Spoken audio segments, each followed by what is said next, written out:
अस्सलामुअलैकुम to all my friends. कैसे हैं आप सब? ठीक ठाक हैं। आज की वीडियो का टॉपिक जो है HTA 301 final term exam preparation files. ठीक है, मैंने सोचा आप लोगों के साथ लाजमी जो है शेयर कर दूं। ठीक है, लेक्चर नंबर 23 से लेकर लेक्चर नंबर 45 तक फाइनल टर्म में जो है शामिल है। पेपर पैटर्न ये आप देख सकते हैं, हमारे पास पेपर पैटर्न ये लिखा हुआ है। 40 MCQs होंगे, 33 माने जाएंगे। शॉर्ट क्वेश्चन 6 होंगे, 4 करने होंगे, 3 नंबर का एक है 12 मार्क्स। लॉन्ग क्वेश्चन 4 होंगे, 3 करने होंगे, 5 नंबर का एक है 15 मार्क्स। टोटल हो गए 60 मार्क्स। पासिंग मार्क्स हमारे पास कितने? 12 मार्क्स, यानी कि 20% नंबर अगर आप ले लेंगे तो आपके यानी कि पासिंग मार्क्स आ जाएंगे, यानी कि पास हो जाएगा सब्जेक्ट। ठीक है, 12 मार्क्स यानी कि 60 में से 12। ठीक है, तो यही है कि फिर आपका जीपीए बनेगा बहुत कम ही बनेगा। ठीक है, इसलिए आपने ज़्यादा से ज़्यादा अच्छे से अच्छे नंबर लेने, ताकि फिर जीपीए भी तो अच्छा बने ना। क्योंकि सिर्फ अगर पास, ये मकसद ये वाले जो नंबर लिखे हुए ना, ये सिर्फ पास वाले, यानी सब्जेक्ट आपका पास हो जाएगा, नेक्स्ट में आप चले जाएंगे। ठीक है, लेकिन जीपीए क्या होगा फिर? वो कम सा होगा, थोड़ा सा ही होगा। तो इसलिए जितने ज़्यादा अच्छे नंबर होंगे फिर उतना अच्छा जीपीए बनता जाएगा। और आगे टाइम कितना होगा? 90 मिनट का टाइम है। ठीक है, तो ये हमारे पास जो है इसकी कुछ चीज़ें थी। और बाकी इस फाइल में मैंने जो है ना, जितने भी हमारे पास क्विज हुए थे 3 4 5, ठीक है, इनकी फाइनल टर्म के हिसाब से ना, जितने भी फाइनल टर्म में शामिल हुए थे क्विज, तो वो सारे मैंने इसमें शामिल किए हुए हैं। उसके अलावा जितने भी इंपॉर्टेंट सवाल आते हैं वो शामिल किए हैं। और काफ़ी ज़्यादा चीज़ें इसमें मैंने शामिल की हैं। उम्मीद है कि ये जो वीडियो है आपके लिए काफ़ी हेल्पफुल रहेगी। ठीक है, और इसके अलावा आपने हैंड्स आउट भी लाजमी पढ़ने हैं, बहुत बड़े हैंड्स आउट हैं, बहुत जो है चीज़ें उसमें लिखी हुई हैं। तो यही है कि बस आपने पढ़ना तो फिर लाजिम है। ठीक है, तो चलिए शुरू कर लेते हैं, बातें ज़्यादा होगी। जी, तो शुरू कर लेते हैं। फर्स्ट सवाल है, which of the following is not correct about a standard normal distribution? कौन सी बात जो है ठीक नहीं है स्टैंडर्ड नॉर्मल डिस्ट्रीब्यूशन के मुताबिक? सिलेक्ट द करेक्ट ऑप्शन है, नीचे ऑप्शन दिए हुए। P Z equal to -1.0 equal to 0.03413। ये next option, next option, next option. इसमें से जो -2.5 वाला है ना, -2.5 ये वाला जो लिखा हुआ है, ये वाला, ये हमारे पास करेक्ट नहीं है, बाकी सारे करेक्ट है। ये करेक्ट है, ये भी करेक्ट है, ये भी करेक्ट है। तो इसमें से ये वाला इसका आंसर बनेगा। P Z equal to -2.5.4938। क्योंकि इसमें आप देख रहे होंगे यहाँ पे इक्वल नहीं आ रहा ना, है इक्वल नहीं आ रहा, और एक तो माइनस भी है और साथ इक्वल नहीं है। ठीक है, तो ये इसमें हमारा क्या है? नॉट करेक्ट वाला। ठीक है, उन्होंने पूछा भी यही था कि नॉट करेक्ट वाला ना। ठीक है जी। नेक्स्ट है, let X be a random variable with binomial distribution that is X equal to 0 से लेकर 1 n तक जा रहा है। तो इसकी एक्सपेक्टेड वैल्यू क्या होगी? ई ऑफ एक्स इज, वो होगी एन पी। क्या होगी? N p. ये एन पी इसकी एक्सपेक्टेड वैल्यू होगी। ठीक है जी। नेक्स्ट हमारे पास क्या है, if the first moment ratio is equal to 0। अगर फर्स्ट मोमेंट रेशो जो है इक्वल हो 0 के, तो डिस्ट्रीब्यूशन विल बी, डिस्ट्रीब्यूशन क्या होगी? सिमेट्रिकल होगी। बस ये आपने याद रख लेना है कि अगर जो है ना फर्स्ट मोमेंट रेशो इक्वल हो 0 के, तो डिस्ट्रीब्यूशन क्या होगी? सिमेट्रिकल होगी बस। नेक्स्ट है फोर्थ वाला, if total probability of joint probability distribution f x y is 1, then what will be total probability of its marginal p d f g f x is, वो क्या होगी? 1 होगी, क्योंकि उसने खुद बता दिया क्या है? 1।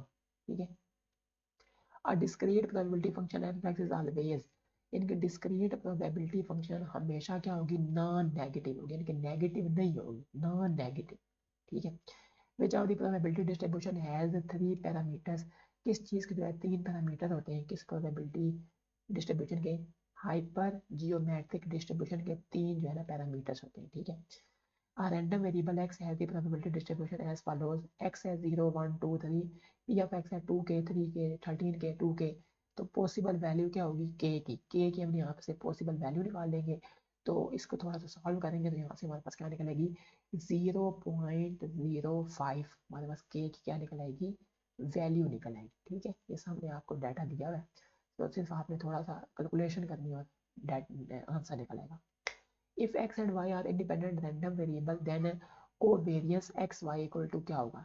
यानी कि अगर x और y इंडिपेंडेंट रैंडम वेरिएबल है ना, तो हमेशा उसकी कोवेरियंस x, y क्या होगी? 0 होगी, तब वो इंडिपेंडेंट होगा। ठीक है, in a normal distribution how much area lies between mu plus minus ये साइन। ठीक है, तो कितना होगा? 68.26% एरिया, आपने बस याद रख लेना है। When an interval is constructed, जब एक इंटरवल जो है कंस्ट्रक्ट किया जाता है, what is the probability of occurrence of parameter in it? तो क्या होती है? आइदर 1 और 0, या तो 1 होती है या तो 0 होती है। यानी जब भी कोई इंटरवल बनाया जाता है उसकी प्रोबेबिलिटी जो है ना पैरामीटर की या तो 1 होती है या तो 0 होती है, ठीक है। What condition is required before the central limit theorem justifies approximating the sampling distribution of the mean with the normal distribution? क्या होता है, n is greater than 30, n जो है बड़ा होता है 30 से। The probability distribution of the proportion of successes in all possible sample is called the dash, उसमें कहते हैं sampling distribution of sample proportions. Next है which of the following must not be a consistent estimator? कौन सी चीज जो है ना consistent estimator नहीं है? Sample proportion, sample median, sample variance, sample mean। तो sample median जो है ना वो consistent estimator नहीं है। 14 सवाल है हमारे पास। In sampling form a large population with equal to 6, the size of the sample used is so, the value of the standard error will be. तो वैल्यू जो है स्टैंडर्ड एरर की क्या होगी, 60, यानी हमें दिया हुआ ये चीज़ 60 डिवाइड बाई अंडर रूट 100।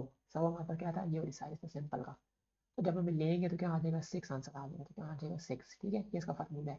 यानी ये वाली चीज़, ये जो हमारे पास साइन लिखा है, ये sign divide by sample, sample का साइज। तो ये इसका आंसर हमें दे देगा। नेक्स्ट क्या है, in sampling from a large population with मेरा आंसर वही दिया है 12, the standard error of the mean is found to 3, the size of the sample used is,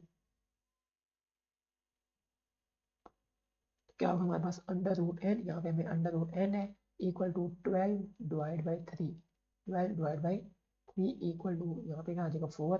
तो 4 का जब हम स्केल लेंगे, यानी कि वहाँ भी हम स्केल लेंगे यहाँ भी स्केल लेंगे, दोनों साइड में स्केल लेंगे ना, तो 16 आंसर आ जाएगा। लेकिन दोनों सवालात में थोड़ा सा मुख्तलिफ है, ठीक है। तो ये आपने जो है थोड़ा सा देख लेना है।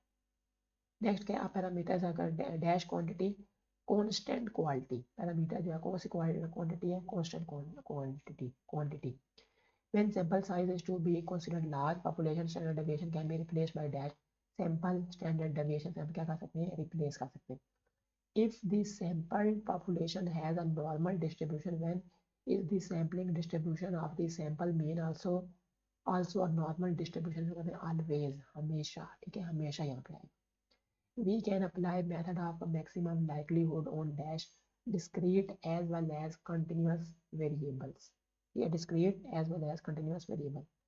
The probability of type 2 error is equal to type 2 error किसके इक्वल होती है, बीटा के, किसके इक्वल है, बीटा के।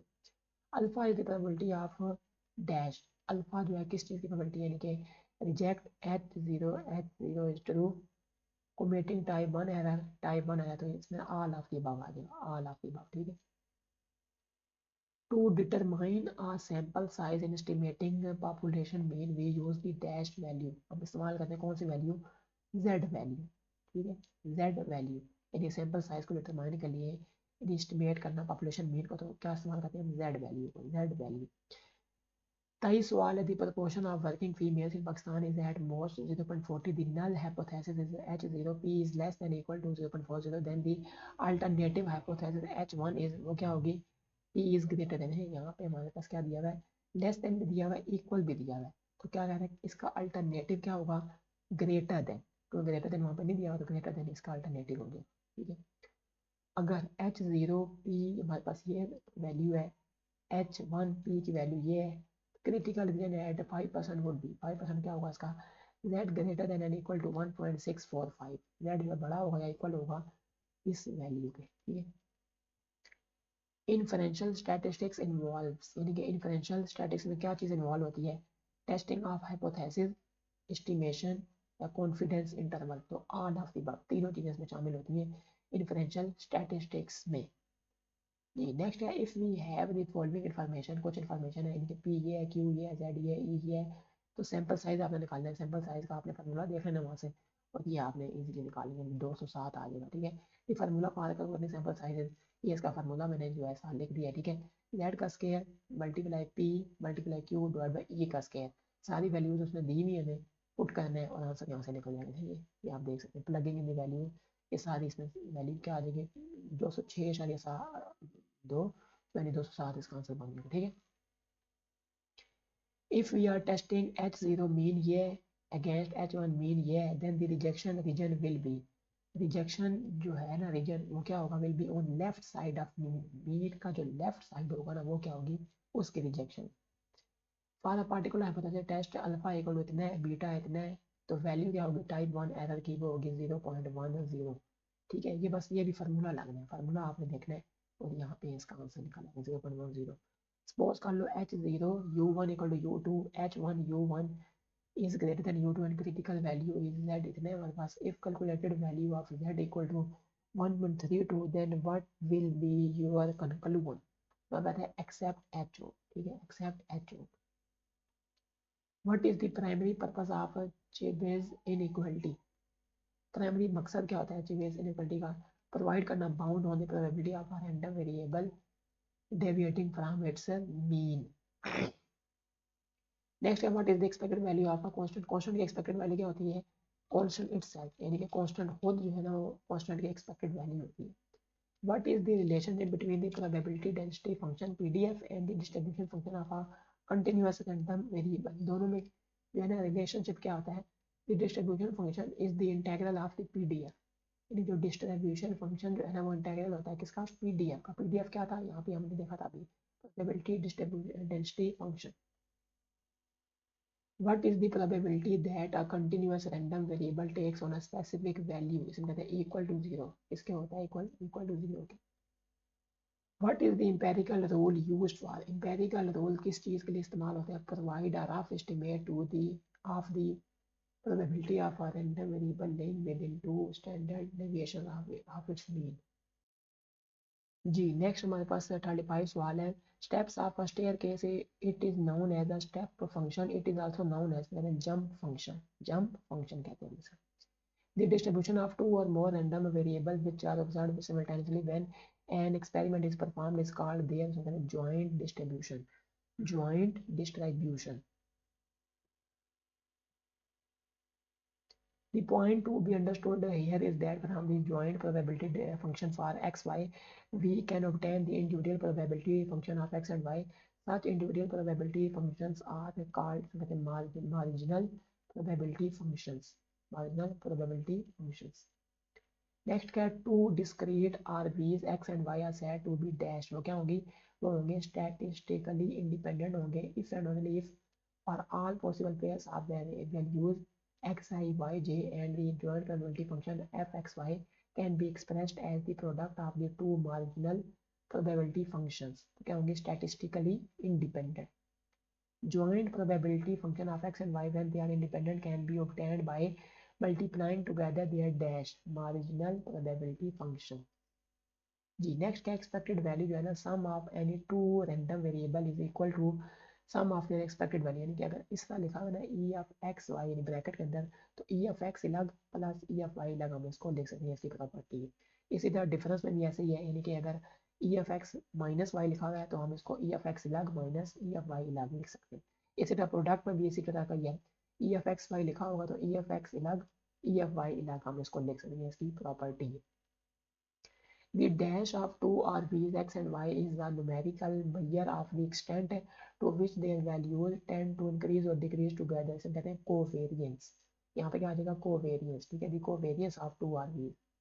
covariance is denoted by, किससे हम डिनोट करते हैं, इसको हम कहते हैं covariance को इससे डिनोट करते हैं, इस तरह डिनोट कर लेते हैं and is defined as the expected value of the product। और ये डिफाइन करता है प्रोडक्ट की एक्सपेक्टेड वैल्यू को, ठीक है, covariance। फार्मूला क्या होता है कोवेरियंस का, ये फार्मूला लिखा है कोवेरियंस का, यानी कि covariance x comma y equal to E of x y minus E of x और ई ऑफ वाई, इसे हम कहते हैं, ये फार्मूला होता है कोवेरियंस का, ठीक है। तो कभी भी यहाँ देखिए आपने कोवेरियंस निकालना है तो ये आपने निकालना पड़ेगा E of x y, E of x E of y निकला होगा माइनस करके यहाँ पे आपने लोड करना है और यहाँ से आपका कोवेरियंस निकल आएगा। अगर x और y जो है इंडिपेंडेंट होंगे तो देन फिर क्या होगा, E of x y equal to E of x E of y and covariance x y equal to E of x y minus E of x E of y equal to zero, zero के इक्वल होगा। अगर independent है आपस में x और y ना, तो जीरो के इक्वल होगा तो समझो क्या है, इंडिपेंडेंट। जी covariance is zero, covariance zero होगा जब are we is x and y independent but its converse is not generally, not generally, तो ये बात क्या है वापस के तो ऊपर वाली बात ही। The covariance of a RV with itself is obviously its dash variance, ठीक है। यानी कोवेरियंस जो है ना आर वी वो उसके अपने के generate self is obviously its variance. Next क्या, let X and Y be two RVs with non zero variances 2x 2y, then the correlation coefficient which is a measure of linear relation between x and y denoted by denote हम किसे कहते हैं, इस चीज से हम इसको denote करते हैं। ठीक है, ये लिखा हुआ है ना, रो एक्स वाई दी ग्रीक लेटर आना जो और को x comma y। ठीक है, if x and y are independent RVs then row xy will be zero, row xy जो जीरो हो सकता है, but zero correlation does not necessarily होता है imply independence। All the vertical line segments are of equal height, hence this distribution is called a uniform distribution, uniform distribution। The binomial distribution is a very important discrete probability distribution. It was discovered by Dash। कौन जो discover करता है, James Bernoulli, about the 1700 year. ये बस आपने याद रखना है। There are many experiments in which the condition of independence is violated and the probability of success does not remain constant for all trials। Such experiments are called, इसमें कहते हैं hypergeometric experiments, hypergeometric experiment। The number of success x in a hypergeometric experiment is called, इसमें कहते हैं hypergeometric random variable। ठीक है, hypergeometric random variable।